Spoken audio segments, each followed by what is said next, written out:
ধরনের মাছি আছে আপনি দেখবেন, ওর নাম হচ্ছে গুই মাছি। ও সব জায়গায় করে, মানুষের পায়খানার মলের উপরেও পড়ে, বাজারে মাছ বিক্রেতা মাছ আলার উপরও পড়ে, মাছের উপরেও পড়ে, মধুর উপরও পড়ে। নাম কি? গুই মাছি।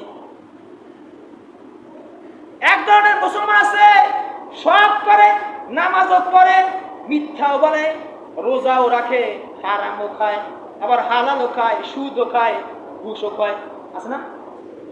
সব অন্যায় করে। ও মুসলমান, ও মুসলমান ঠিকই, ও আছে ওই গুই মার্কা মাছির মতো। আর এক ধরনের মাছি আছে আপনি দেখবেন, নাম আছে মৌমাছি। কি মাছি? মৌমাছি। ও দেখবেন শুধু মধুর উপরে পড়ে, মিষ্টির উপরে পড়ে, আর কোনো পচা গলা আবর্জনার উপরে পড়ে না। ওর নাম আছে মৌমাছি।